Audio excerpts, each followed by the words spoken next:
blessed day sa mga PNP personnels and sa ating mga beloved life coach, and especially to our supporters and sa ating mga viewers.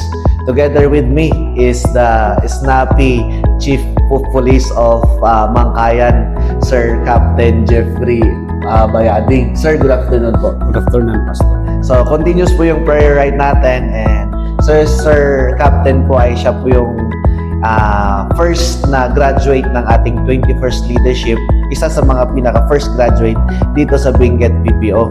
And blessed po tayo na dahil po sa kanilang leadership, nagagampanan po ng mga personnel sa kanilang mga tungkulin.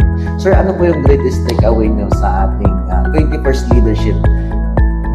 Greatest takeaways yung nalilid natin yung mga personnel natin with the guidance of God, na mabuti naman na naririli natin lahat ng mga binibigay nila na instruction.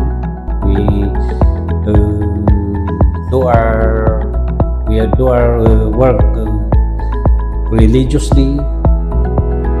We always ask the guidance of the Lord. If we go to the place or something that is far away from the police stations. Wow. So, yun po mga kapatid, no?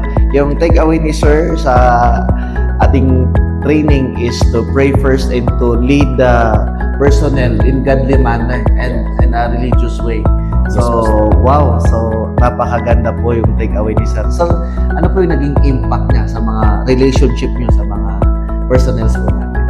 Mga personnel at na ano naman sila, they follow orders and always seek the guidance also of God. So, na-influensyahan niyo po sila. So, yung relationship niyo sa MPS stations, no? Na-influensyahan niyo rin po sila to seek guidance from them. So, Yes.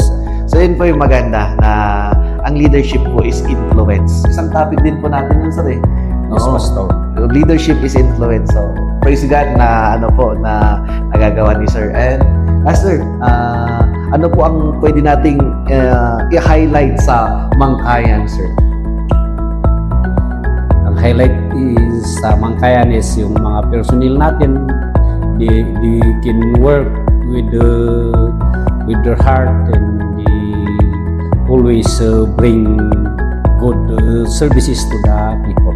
So, yun talaga yung highlight. Yung hindi yung lugar, no? Yung mga tao talaga yung highlight.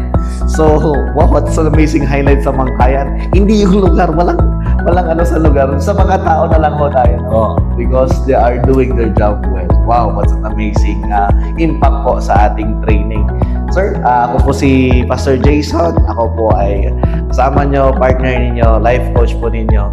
And si Sir po ay Police Captain Jeffrey Bayading, 21st Century Leader.